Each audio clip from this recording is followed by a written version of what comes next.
Cylinder का दरवाजा सीधा किया, लेकिन अप्रत्याशित रूप से जैसे ही वह पलटी, उसने जो ओलीगी थूका था उसमें जान आ गई और वह सुपरल्यूमिनल गति से फैलते हुए सीवर से बाहर आ गया। जियाओमी ने जब यह असामान्य आवाज सुनी तो वह तुरंत पीछे मुड़कर देखने लगी, लेकिन उसके सामने जो दृश्य था उसे देखकर वह दंग रह गई। उसने दरवाजा बंद किया और बिना किसी हिचकिचाहट के भाग गई, लेकिन इसका कोई फायदा नहीं हुआ। जल्द ही ओली गेई ने लड़की को पीछे हटने के लिए मजबूर कर दिया।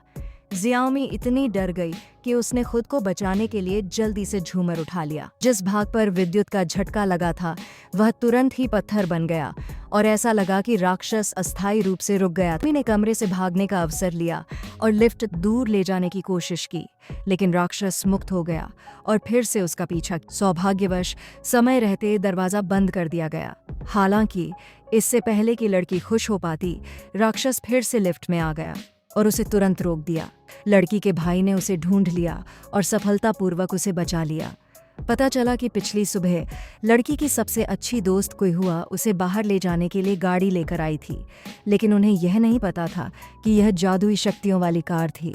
शियाओमी के अनुनय के तहत महिला ने पीछा करने का विचार छोड़ दिया, लेकिन कुइहुआ के पैर रोक दिए गए और वह दरवाजे से टकराकर मौके पर ही मर। दुर्घटना से बचने के लिए महिला को कार को एक टेलीफोन पोल से टकराना पड़ा और कार में मौजूद रहस्यमय पदार्थ जियाओमी के कप में गिर। महिला कार से उतरकर चली गई। जैसे ही कुइहुआ आगे बढ़ा, कार अचानक चल पड़ी और सीधे समुद्र तट की ओर चली गई। यह देखकर कि कार की गति तेज हो गई है, महिला को बचने के लिए कार से बाहर कूदने का रास्ता ढूंढना पड़ा। जियाओमी, जो इस बात से अनजान थी, एक पेय पदार्थ की दुकान पर क्लर्क ने जल्दी से एक पेय बनाया और महिला, जो साक्षात्कार के लिए उत्सुक थी, ने उसे एक ही घूंट में पी लिया और फिर साक्षात्कार स्थल पर चली गई।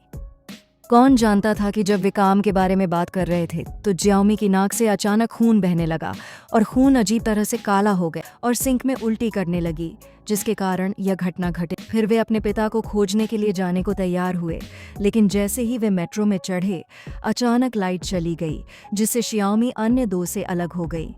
महिला केवल हताश होकर भाग सकी और राक्षस उसके पीछे पीछे आ गया।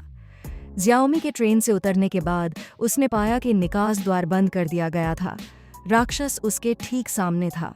सौभाग्यवश महिला को हाई वोल्टेज पैड मिल गया। पहले डरे हुए राक्षस के बारे में सोचते हुए जियाओमी ने